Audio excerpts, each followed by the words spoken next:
बिस्मिल्लाहिर्रहमानिर्रहीम। अस्सलाम वालेकुम। उम्मीद है आप तमाम स्टूडेंट खैरियत से होंगे। अल्लाह पाक आपको खैरियत से रखे और इम्तहानात में अच्छे मार्क्स से कामयाब करे।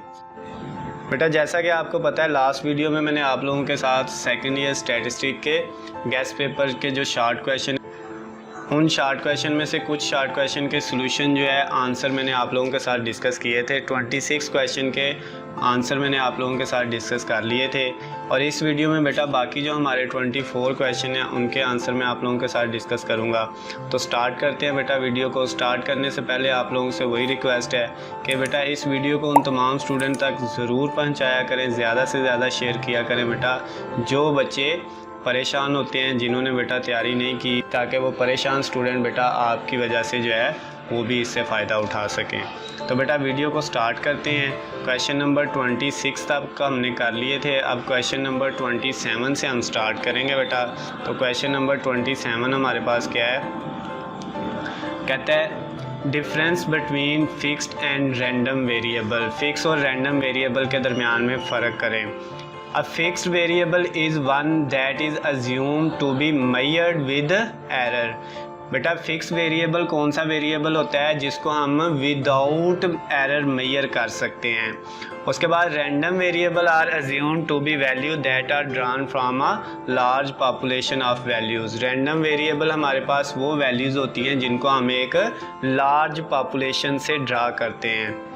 उसके बाद बेटा हमारे पास है क्वेश्चन नंबर 28। क्वेश्चन नंबर 28 में कहता है what are type 1 and type 2 errors. Type 1 और टाइप 2 एरर्स क्या होते हैं वो बताना है बेटा। टाइप 1 के बारे में क्या लिखा हुआ है, type 1 error is occurring when a true null hypothesis is rejected. जब एक ट्रू हाइपोथेसिस रिजेक्ट होता है तो जो एरर आता है उसको हम कहते हैं टाइप 1 एरर कहते हैं, ठीक है। और उसको बेटा हम हमेशा अल्फ़ा से डिनोट करते हैं टाइप 1 एरर को। और अगर हम टाइप 2 एरर की बात करें तो क्या है, type 2 error is occurring when a false null hypothesis is accepted. और जब एक गलत नल हाइपोथेसिस एक्सेप्ट हो जाता है तो तब भी जो एरर आता है उस एरर को भी हम क्या कहते हैं, टाइप 2 एरर कहते हैं। और उसको हम हमेशा डिनोट करते हैं बेटा किससे, बीटा से डिनोट करते हैं। ओके हो गया बेटा। उसके बाद अगर हम बेटा अगले क्वेश्चन की तरफ चलें तो हमारे पास क्वेश्चन नंबर 29 है define cyclical variation. Cyclical variation को हमने क्या करना है बेटा, डिफाइन करना है। Cyclical variation are due to the ups and down recurring after a period from time to time.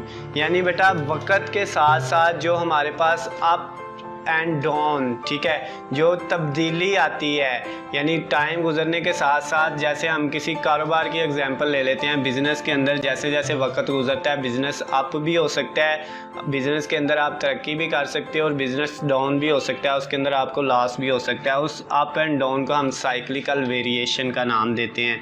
जैसे उसने एग्जांपल ली हुई है 5 से 7 साल की जो है किसी बिज़नेस के अंदर।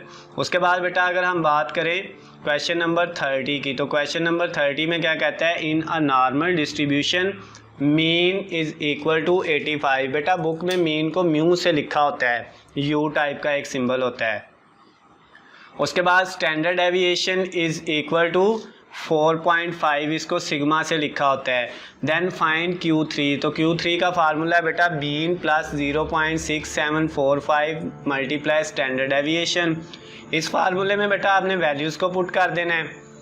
मीन की जगह 85 आ गया प्लस 0.6745 वैसे ही आ गया मल्टीप्लाई। उसके बाद स्टैंडर्ड डेविएशन की जगह हमारे पास क्या वैल्यू आई, स्टैंडर्ड डेविएशन की जगह हमारे पास उसकी वैल्यू आ गई 4.5। नेक्स्ट बेटा 85 एज इट इज़, पहले हम इन दोनों वैल्यूज़ को मल्टीप्लाई करेंगे। 0.6745 को मल्टीप्लाई किया 4.5 से तो ये आ गया 3.0353 और 85 में जब इसको ऐड किया तो 88.04 आपके पास आ गया। उसके बाद बेटा क्वेश्चन नंबर 31 में हमें कहता है difference between simple and composite hypothesis. Simple और कंपोजिट हाइपोथेसिस के दरमियान में हमने फ़र्क बताना है बेटा। तो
पास सेट ऑफ पॉइंट्स हैं इन अ रेक्टेंगुलर कोऑर्डिनेट सिस्टम। बेटा रेक्टेंगुलर कोऑर्डिनेट सिस्टम वो होता है जिसमें एक्स एक्स होता है और वाई एक्सिस होता है, और हर पॉइंट जो है वो किसको रिप्रेजेंट करता है, एक ऑब्जर्व पेयर ऑफ वैल्यू को, यानी किसी ना किसी ऑब्जर्व वैल्यू के पेयर को रिप्रेजेंट करता है।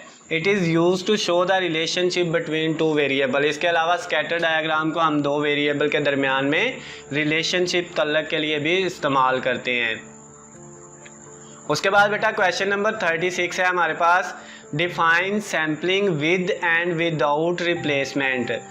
विद रिप्लेसमेंट में आपने क्या लिखना है, if the selected unit is replace to the population before selecting the next unit then sampling is said to be with replacement. यानी अगर आपने एक पॉपुलेशन का एक सैंपल सेलेक्ट किया हुआ है, एक यूनिट सेलेक्ट किया हुआ है, और नेक्स्ट यूनिट नेक्स्ट सैंपल को सिलेक्ट करने से पहले आप पहले वाले यूनिट को क्या कर देते हो, रिप्लेस कर देते हो, तो वो क्या है, सैम्पलिंग विद रिप्लेसमेंट है। और अगर आप नेक्स्ट यूनिट को सिलेक्ट करने से पहले वाले सिलेक्टेड यूनिट को रिप्लेस नहीं करते तो वो क्या कहलाएगा, विदाउट रिप्लेसमेंट कहलाएगा बेटा। उसके बाद बेटा क्वेश्चन नंबर 37 है, इफ़ एक्स बार बेटा ऊपर एक्स के ऊपर एक छोटी सी लाइन होती है उसको एक्स बार बोलते हैं, इक्वल 1 है, वाई बार इक्वल 2 है, और हम बी हमारे पास क्या है 2 के इक्वल है, then find the value of a. तो ए का फार्मूला होता है y bar minus b x bar. Y bar की वैल्यू 2 है, उसकी जगह पुट कर दी, बी की वैल्यू भी हमारे पास 2 है, वो भी पुट कर दी, और उसके बाद हमारे पास एक्स बार की वैल्यू क्या थी 1, वो भी पुट कर दी। 2 ये वाला पहला ऐसे ही 2 को 1 से मल्टीप्लाई किया, 2 माइनस 2, तो ए की वैल्यू क्या आ गई हमारे पास 1 आ गई बेटा।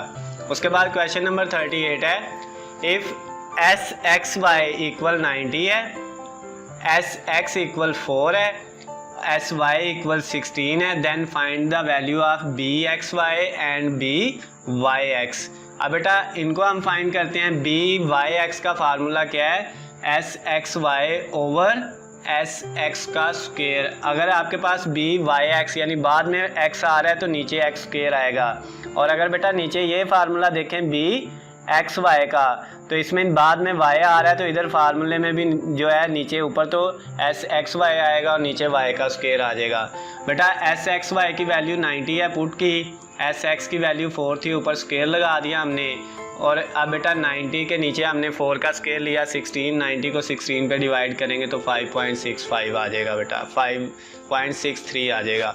उसके बाद b जब एक्स वाई निकालेंगे तो नीचे बेटा x की जगह अब एस वाई का स्केल आना है, तो एस वाई की वैल्यू 16 थी, 16 का स्केल लेके 90 पे डिवाइड करेंगे तो 0.35 आ जाएगा बेटा। उसके बाद बेटा हमारे पास है question number 39, define the term secular trend. इसका आंसर बेटा आप लिखेंगे, अ secular trend is a long term movement which indicate the general direction of variation in the time series.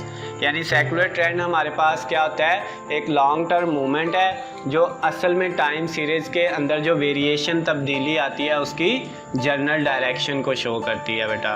उसके बाद क्वेश्चन नंबर 40 है, what is meant by attribute, a characteristic which change only in quality from one individual to another is called an attribute, for example education level. कहता है बेटा ये एक ऐसी खसूसियात होती है जो सिर्फ किस में चेंज होती है, क्वालिटी में, from one individual to another, यानी एक इंडिविजुअल से दूसरे इंडिविजुअल तक। उसकी एग्जांपल है जैसे एजुकेशन का लेवल है। उसके बाद बेटा क्वेश्चन नंबर 41 में क्या कहता है, डिफाइन पॉइंट ऑफ इन्फ्लेक्शन।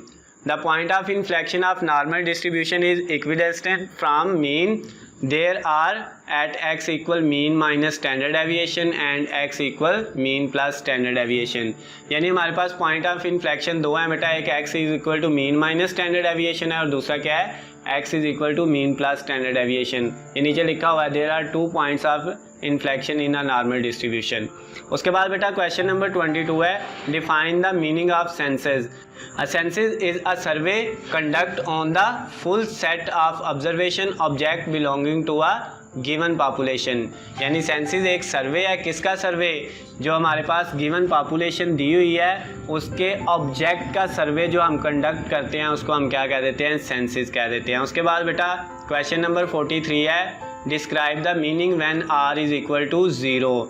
जब r इक्वल 0 होगा तो देन क्या होगा, there is no correlation between x and y। इसका मतलब क्या है कि दोनों वेरिएबल x एंड y दोनों एक दूसरे के इंडिपेंडेंट है। उसके बाद बेटा क्वेश्चन नंबर हमारे पास है 44। Find the ordinate of curve at z equal -0.84। तो बेटा z इक्वल -0.84 है, दोनों तरफ फाई ले लेंगे और बेटा फाई की वैल्यू हमें टेबल से निकालनी आती है। टेबल आप बेटा टेबल नंबर 9 में जाके फाई की वैल्यू निकालेंगे -0.8 के 4 वाले कॉलम में, तो बेटा वो आपके पास आ जाएगी 0.2803। बेटा जिसको ये नहीं निकालनी आएगी बेटा वो मुझसे पूछ सकता है। वैसे चैनल के ऊपर मेरी वीडियोज़ इसके बारे में है, चैप्टर 10 के बारे में। उसके बाद बेटा हमारे पास क्वेश्चन नंबर है 45। What is curve fitting. Curve fitting क्या है? Curve fitting is a process of estimating. ये एस्टिमेशन का एक प्रोसेस है। From an observe sample the parameter of population regression function of a response variable on a regression variable. उसके बाद बेटा question number 46 है what is contingency table. Contingency table क्या है? कॉन्टीजेंसी टेबल हमारे पास क्या होता है, a simple random sample of N element selected from a population that has been classified into r categories. यानी हमारे पास ऐसे एलिमेंट होते हैं पॉपुलेशन के जिनको हम सेलेक्ट करते हैं आर कैटेगरीज में, जैसे A1, A2, A3, A4 so on AR। ये कौन से एट्रीब्यूट के हैं? A एट्रीब्यूट के। और C कैटेगरीज किसकी हैं? B की, B1, B2, BC, और ये B एट्रीब्यूट है। Will produce a two way table, और वो टेबल जो है वो कॉन्टीजेंसी टेबल कहलाता है, जो A और B मिलकर बनाते हैं। दो एट्रीब्यूट A और B से जो टेबल बनता है उसको हम कॉन्टीजेंसी टेबल का नाम देते हैं बेटा। उसके बाद क्वेश्चन नंबर 47 है define principle of least square. The principle of least square is that the sum of square of deviation of observe value from the accepted value should be least. बड़ा simple है बेटा, इसको ऐसे कर लेने। उसके बाद क्वेश्चन नंबर 48 है if z negation n 0 and 1 then find p of z less than -1.96। बेटा बड़ा इंपॉर्टेंट शॉर्ट क्वेश्चन है, सिंपल है।